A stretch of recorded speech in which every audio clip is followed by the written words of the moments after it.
Halo semua, viral seorang guru ngaji di kota Probolinggo banting murid, dipicu masalah sepele, yaitu karena ketika bersepeda, anak kecil itu menggores mobil milik kiai yang dihormati oleh pelaku.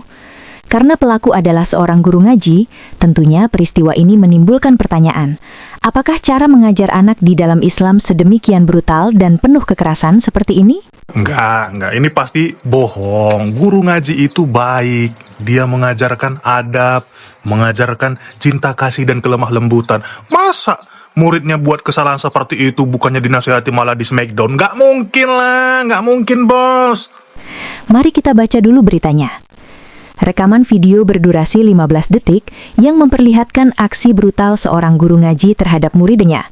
Dalam video yang beredar luas di media sosial itu, pelaku tampak menganiaya hingga membanting seorang anak kecil tanpa ampun. Aksi kekerasan tersebut memantik kemarahan warganet. Sosok yang diduga guru ngaji terlihat kehilangan kendali, melampiaskan emosi secara membabi buta kepada korban yang masih di bawah umur. Peristiwa ini ternyata bukan sekadar isu viral. Kasus tersebut telah resmi dilaporkan ke Polres Probolinggo Kota oleh warga berinisial S pada Kamis 19 Maret 2026. Berdasarkan laporan polisi, dugaan penganiayaan terjadi pada Senin malam 9 Maret 2026 sekitar pukul 22.00 WIB di sebuah musola di wilayah Triwung Kidul, Kecamatan Kademangan, Kota Probolinggo. Korban diketahui berinisial MFR, sementara terduga pelaku juga berinisial S. Ironisnya, motif dibalik aksi kekerasan itu terbilang sepele. Hanya karena korban tidak sengaja menggores mobil saat bersepeda, pelaku diduga nekat meluapkan amarahnya dengan cara yang tak manusiawi. Kasatres PPA dan PPO Polres Probolinggo Kota AKP Rini Ivonila membenarkan bahwa terduga pelaku merupakan guru ngaji korban.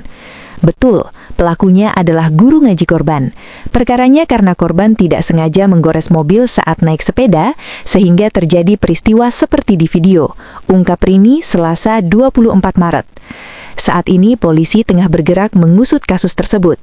Sejumlah saksi, termasuk korban dan pelapor, telah dimintai keterangan guna mengungkap secara terang peristiwa itu.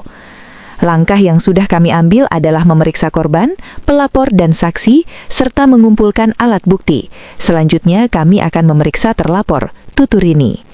Korban juga telah menjalani visum di RSUD Dr. Saleh Kota Probolinggo sebagai bagian dari proses penyidikan. Ini dari inilah.com. Viral aksi guru ngaji banting bocah di Probolinggo, polisi bongkar kronologinya. Kepolisian langsung bergerak cepat menyikapi kasus viral terkait dugaan seorang bocah berinisial MFR 10 tahun yang dibanting oleh seorang pemuda di sebuah musola, wilayah Triwung, Kecamatan Kademangan, Kota Probolinggo. Terbaru, polisi sudah menetapkan seorang guru ngaji berinisial SH, 28 tahun, sebagai tersangka dalam kasus dugaan penganiayaan tersebut. Peristiwa memilukan itu terjadi pada Senin 9 Maret 2026 sekitar pukul 22.00 WIB dan viral di media sosial. Dalam rekaman video yang beredar luas, terlihat aksi kekerasan yang diduga dilakukan pelaku terhadap korban hingga memicu kemarahan publik. Kasih Humas Polres Probolinggo Kota, Ibtu Zainullah, membenarkan penetapan tersangka tersebut. Ia menyebut pelaku saat ini telah diamankan dan tengah menjalani proses hukum lebih lanjut. Benar, yang bersangkutan sudah kami tetapkan sebagai tersangka dan saat ini dalam proses penyidikan, ujar Ibtu Zainullah seperti dikutip Minggu 29 Maret 2026. Dia menjelaskan, dari hasil pemeriksaan, kejadian itu dipicu dari hal sepele. Korban diduga tidak sengaja menggores kendaraan milik seorang kiai yang dihormati oleh pelaku. Mengetahui hal itu, pelaku tersulut emosi dan langsung meluapkannya dengan tindakan kekerasan terhadap anak tersebut di lokasi kejadian. Motifnya karena emosi setelah mengetahui kendaraan milik kiai pemilik musola tergores. Namun tindakan tersebut jelas tidak dapat dibenarkan secara hukum, tegasnya. Dalam penanganan kasus ini, polisi telah memeriksa sejumlah saksi serta mengamankan barang bukti, termasuk video yang viral di masyarakat.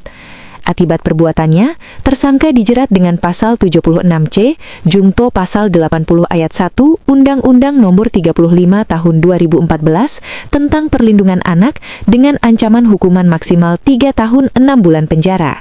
Selain itu, pelaku juga dijerat pasal 466 ayat 1 Undang-Undang Nomor 1 Tahun 2023 tentang KUHP dengan ancaman pidana 2 tahun 6 bulan penjara.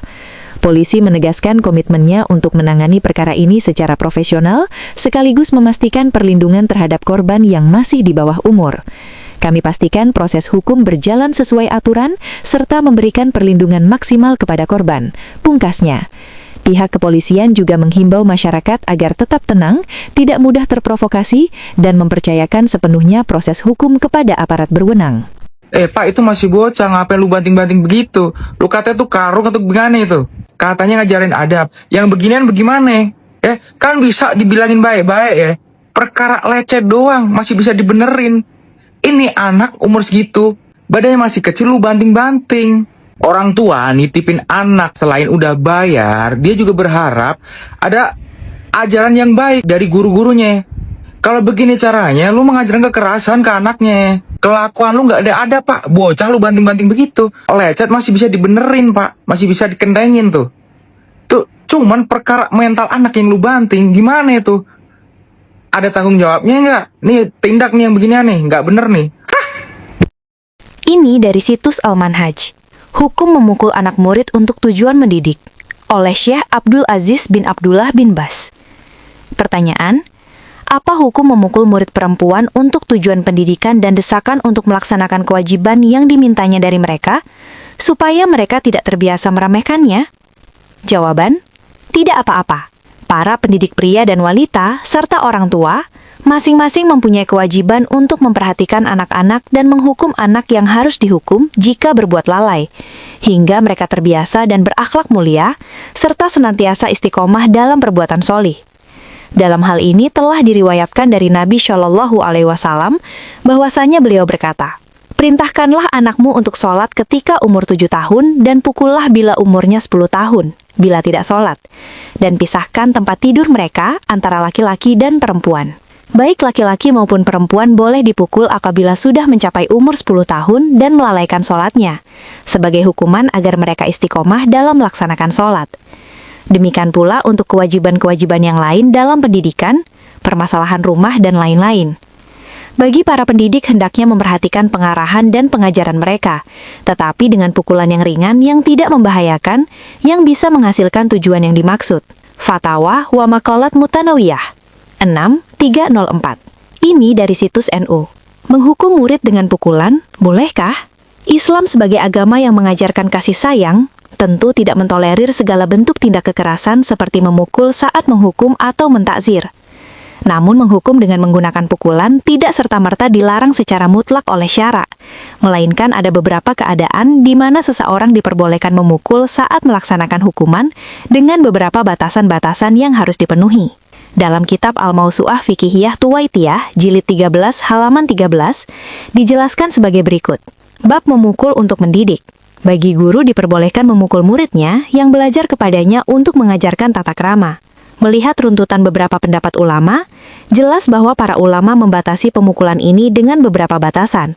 Di antaranya, pukulan tersebut adalah pukulan biasa, dan guru sudah tahu bahwa pukulan tersebut aman. Dan pukulan tersebut menggunakan tangan, tidak boleh menggunakan cambuk, dan tidak boleh lebih dari 3 kali. Hukuman memukul sudah mendapat izin dari wali murid, karena pemukulan ketika pembelajaran tidaklah biasa. Karena biasanya pemukulan tersebut ada ketika jeleknya adab murid. Yang seperti ini bukanlah termasuk taklim. Memasrahkannya wali murid saja untuk dididik, bukanlah merupakan perizinan untuk memukul. Maka jika hanya memasrahkan saja, guru tidak boleh memukul murid kecuali jika sudah ada izin yang jelas. Syarat selanjutnya, murid yang akan dipukul harus paham dengan tujuan pemukulan, yaitu untuk mendidik. Jika muridnya masih terlalu kecil dan dia tidak paham dengan tujuan pemukulan, maka tidak boleh dipukul. Masih tetap dari kitab Al-Mawsu'ah Al-Fiqhiyah jilid 45 halaman 171, secara gamblang dijelaskan pemukulan itu boleh dilakukan dengan syarat tidak menyakitkan dan tidak melukai, dan hendaknya menghindari anggota badan tertentu. Begitu juga disyaratkan saat memukul, dia punya keyakinan kuat jika pukulan itu bisa membawa kebaikan yang diharapkan, dan pukulan itu tidak menyakiti dan melukai, dan juga menjaga untuk tidak memukul wajah dan tempat-tempat yang rawan rusak.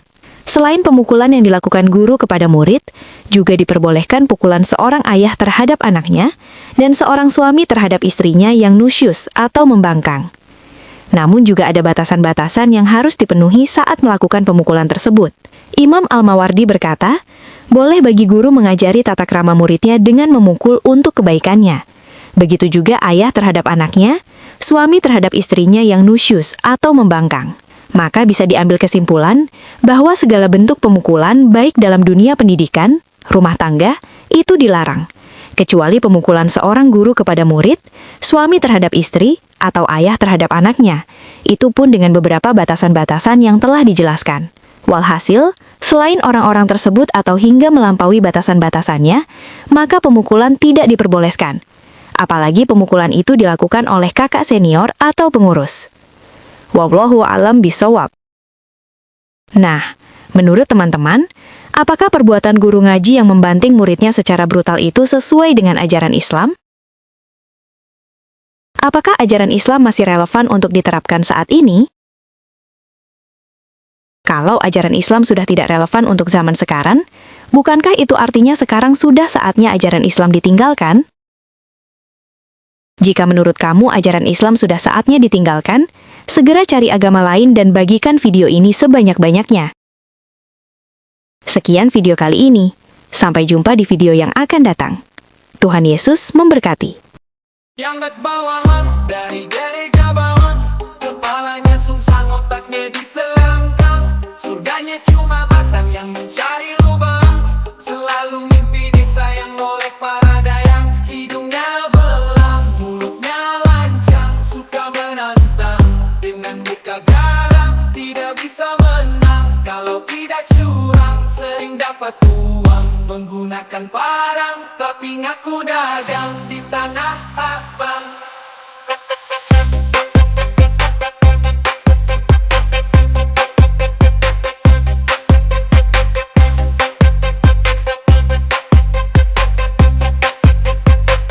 Tapi ngaku dagang.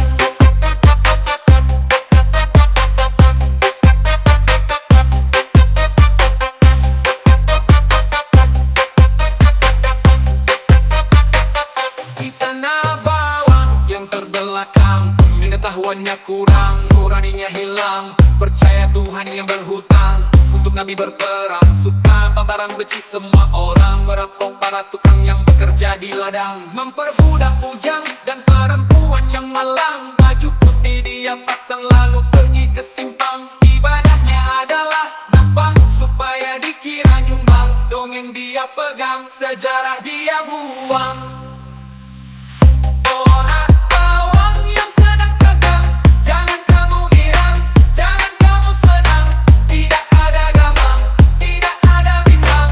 Gerakan kamu datang, disiksa sampai ke tulang. Di atas seutas ban, kamu akan dipanggang sampai waktu yang panjang dan tidak terbilang. Hukumanmu seimbang dengan dosamu yang kadang, jika kamu tidak pulang dari jalan pedang. Jadi tobatlah sekarang sebelum kesempatanmu melayang.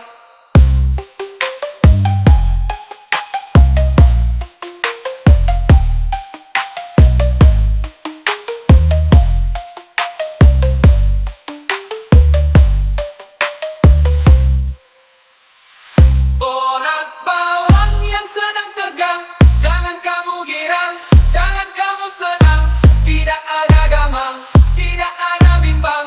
Gerakan kamu datang, disiksa sampai ke tulang. Di atas seutas ban, kamu akan dipanggang sampai waktu yang panjang dan tidak terbilang. Hukumanmu seimbang dengan dosamu yang kadang, jika kamu tidak pulang dari jalan pedang. Jadi tobatlah sekarang sebelum kesempatanmu melayang.